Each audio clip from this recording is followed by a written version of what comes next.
So that's the challenge really for the public sector, to actually bring their costs down to those of the outsourcing industry and those of social enterprises. And it can be done. It's not easy, but at least there are approaches that can be used. And one needs to just bear in mind the timescales, short, medium and long term, and use the appropriate method for each of those, because outsourcing and shared services does take longer to create than the quick things like benchmarking and so on. So again, it's coming back to what I mentioned this morning, that rather than slash and burn, we need intelligent approaches to reducing the cost of public services. As sooner or later, if the level of quality of public services drops too much, then the politicians start to get involved, and then we start to get Whitehall getting involved in those services, and I don't think we want that again. So the challenge for the outsourcing industry, what should be delivered by the public sector, what should be delivered by the private sector, what should be delivered by social enterprises, so I include social enterprises in that. If you send, you can outsource to the private sector or to social enterprises, the benefits of the proposition and an overall model for public service delivery. And I think it needs to be visionary, nothing ruled out. So we can actually have a start to have a decent debate as to what public service delivery should start to look at. And I'm a bit disappointed with the outsourcing industry because it hasn't really done that. I think that too many companies are still in competition with each other, and I would like to see some of their representative bodies coming up with a decent vision as to what they believe public sector provision should look like, public service provision should look like, and the benefits of the proposition, something very well thought through. And that would be then something that the public sector could engage with properly.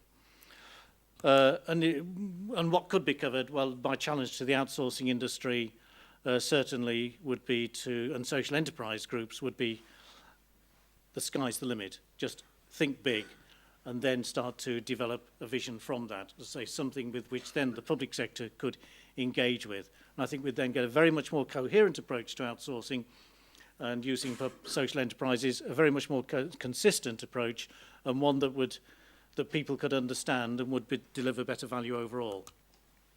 So another challenge for the outsourcing industry on service delivery.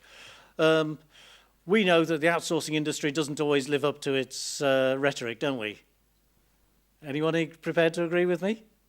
Yeah, I can see a few nods around. And the fact is it doesn't.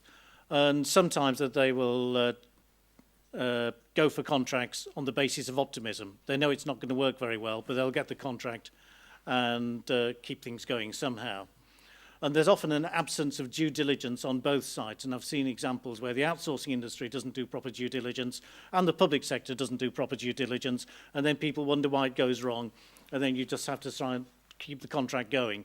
And that's really not acceptable. I don't think it's going to be acceptable in the new environment. And there's going to have to be a focus on customer service, and that will apply from the outsourcing industry.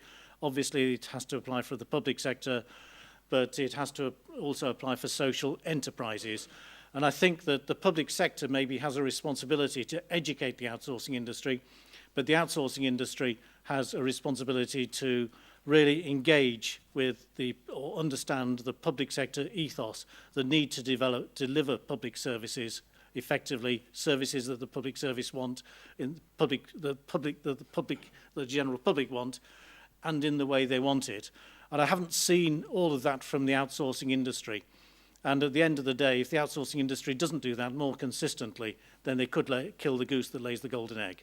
So that's a challenge to the outsourcing industry. So anyone from that industry here, I'd like them to think about that, because people in the public sector keep on coming across issues of delivery not meeting expectations. The final point I want to cover, which covers a few slides, and thanks, Paul.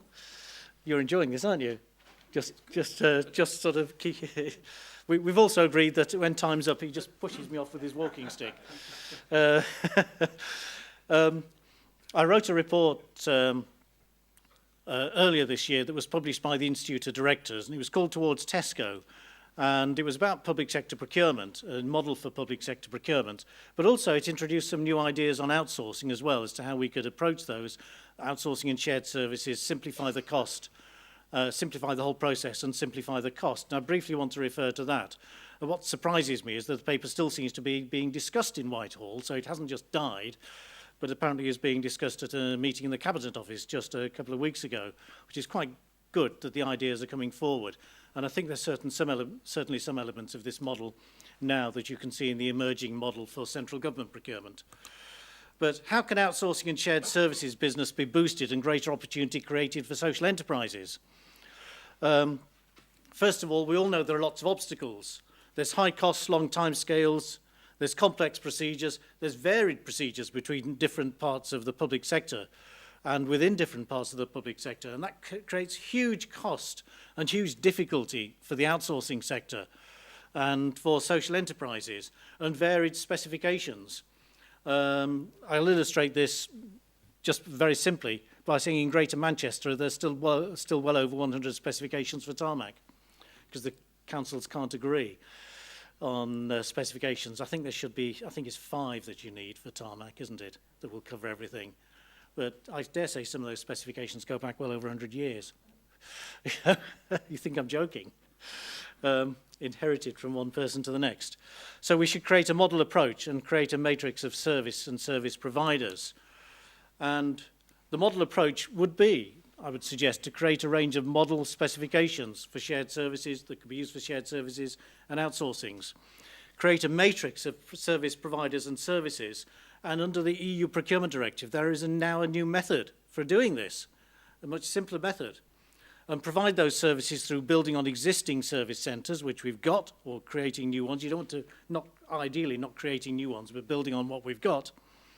And using it and deciding which suppliers you use against evaluation criteria, which are based on their capability, maybe obtaining indicative prices, and grow the matrix organically. And a dynamic purchasing system is the new EU procurement procedure.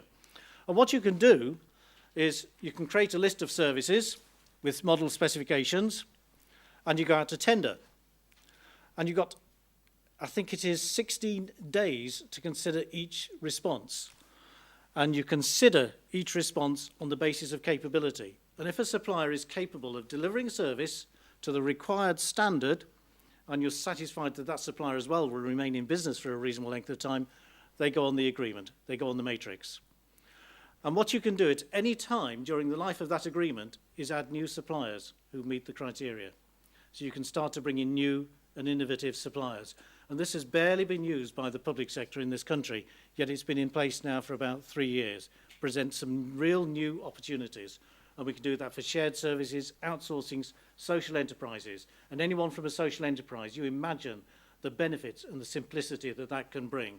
There are some complications, but basically that's an approach that we ought to start thinking about using. So now, some tips for success, because I'm going to be told I've got a minute left in a minute, less than a minute. Thank you. We need to understand the costs of the existing operations.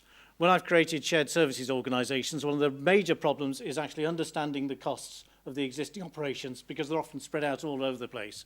If it's a shared service procurement organisation, the fact that someone doesn't work in the procurement organisation, if they're doing a procurement job, means that that is the cost of procurement.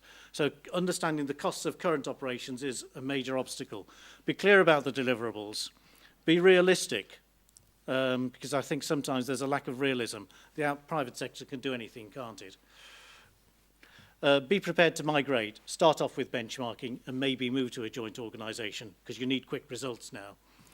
Have service levels that define requirements on both sides. We will do this for you, but you've got to do this for us to enable us to be able to give you this service.